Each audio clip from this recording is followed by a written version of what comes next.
Following its consecration ceremony, the Ayodhya Ram Mandir became one of the most prominent, heavily visited, and heavily guarded sites in the country.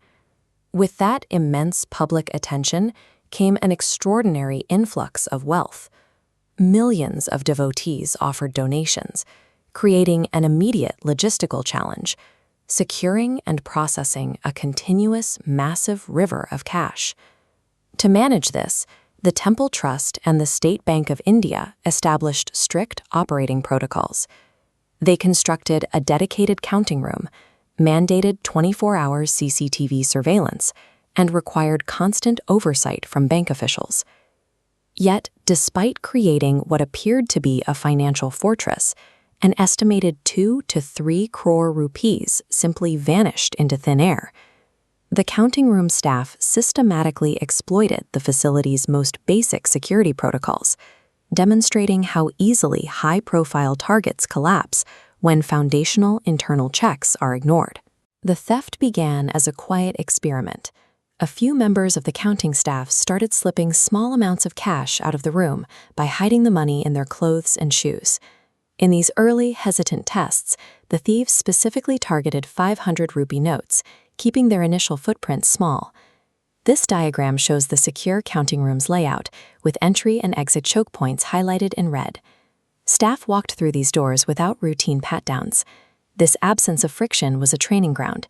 They realized the perimeter was entirely porous, allowing cash to flow freely out. Skipping basic pocket checks at the door entirely negated the multi-layered security setup. Once the thieves confirmed that the ground floor was unprotected, they felt secure enough to push their boundaries. Knowing they wouldn't be searched on their way out, the staff abandoned the single-note strategy. They escalated and began pocketing entire bundles of cash at once. This timeline illustrates the sheer frequency of those thefts. Over a period of less than 6 weeks, between April 27th and June 5th, staff systematically walked out with stolen bundles approximately 70 different times.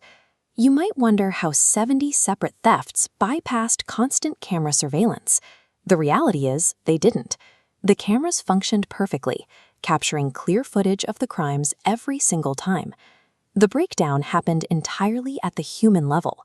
The live feed from those cameras went to a control room that sat empty for months. The hard drives recorded the data, but no one was sitting at the desk to flag the suspicious activity in real time. If human operators aren't actively watching the feed, a surveillance system doesn't prevent crime, it merely archives it for later. Even with physical guards and cameras out of the equation, financial systems rely on an ultimate safety net: basic accounting. Missing inventory is supposed to trigger an immediate red flag. The written protocols required the Temple Trust and the State Bank of India to conduct a strict daily reconciliation of the balance sheets, matching the counted cash against the actual banking deposits. However, those daily mathematical checks simply didn't happen on time. The reconciliation between the bank and the trust was severely delayed. This line graph maps the financial impact of that delay. If daily checks had occurred here at the baseline, the theft would have been caught immediately.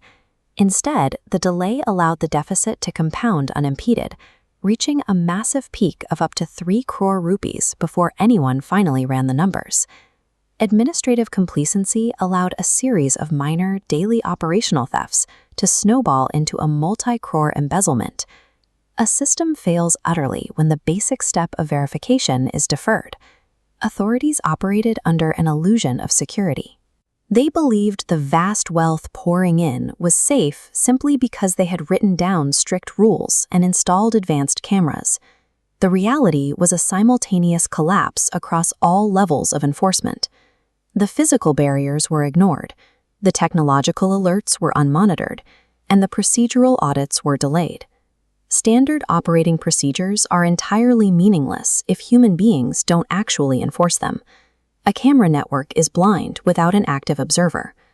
Organizations can invest millions of dollars in high-tech security infrastructure, but it can all be instantly defeated if they forget the 2 oldest rules of protection: checking pockets at the door and doing the math at the end of the day.